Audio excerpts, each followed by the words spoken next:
अब तक मांग उठती थी कि अलीगढ़ का नाम बदलकर हरिगढ़ कर दिया जाए, लेकिन अब मांग उठने लगी है कि अलीगढ़ मुस्लिम यूनिवर्सिटी का नाम हरिगढ़ यूनिवर्सिटी कर दिया जाए।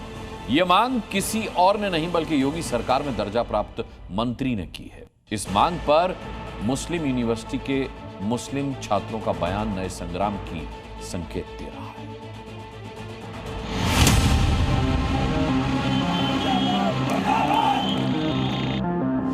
तो हरिगढ़ यूनिवर्सिटी होना चाहिए। अलीगढ़ मुस्लिम यूनिवर्सिटी बनेगी हरिगढ़ यूनिवर्सिटी। अलीगढ़ वर्सेस हरिगढ़ छिड़ी नई जंग। ये मांगे पहले भी उठती रही हैं, जिसे राज्य सरकार और केंद्र सरकार निरंतर खारिज करती रही है। तो मंत्री जी की अभी इतनी नहीं है कि अपनी सरकार में कि वो किसी जेई या किसी सिपाही तक का ट्रांसफर करा सके, बाकी बातें तो उन्हें नहीं करनी चाहिए। अलीगढ़ मुस्लिम यूनिवर्सिटी का नाम वहां के जो अहदेदारान हैं वो डिसाइड करेंगे या कोई मंत्री कहीं से बैठ करके कोई बयान दे देगा, वो जाहिर। करीब करीब 1 साल पहले की बात है जब योगी आदित्यनाथ ने अलीगढ़ से संदेश दिया था कि भारत को बांटने वाले पाकिस्तान की नींव इसी धरा से पड़ी थी। ये नहीं कर रहे जब यहाँ पर भारत के विभाजन की नींव रखने वाली मुस्लिम लीग की स्थापना इसी अलीगढ़ में हुई थी।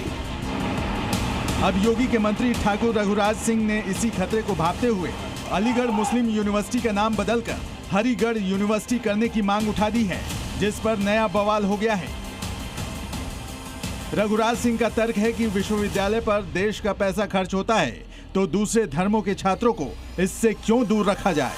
अलीगढ़ भोले बाबा और संत हरिदास की धरती है, इसलिए एएमयू का नाम बदलकर हरिगढ़ होना चाहिए। नाम बदलने से एक धर्म विशेष से नहीं बल्कि यूनिवर्सिटी भारत की शान के रूप में जानी जाएगी।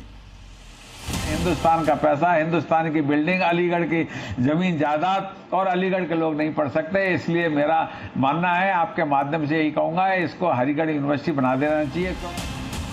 एक रिपोर्ट के मुताबिक 1920 में स्थापित की गई इस यूनिवर्सिटी में 70% छात्र मुस्लिम हैं, जबकि केवल 30% छात्र ही हिंदू हैं। लेकिन योगी के मंत्री का अलीगढ़ को हरिगढ़ करने वाला बयान नए सियासी संग्राम को जन्म देता दिखाई दे रहा है। इस बहस में मुस्लिम धर्म गुरु भी कूद पड़े हैं। अगर आपके अंदर इतनी जुर्रत है और हिम्मत है तो बनारस के हिंदू यूनिवर्सिटी से लफ्ज हिंदू को हटा करके देखिए। और ये कहा जाता है कि अलीगढ़ की पहचान बदलनी चाहिए। अरे भाई, अलीगढ़ की पहचान तो पहले से थी और है और रहेगी।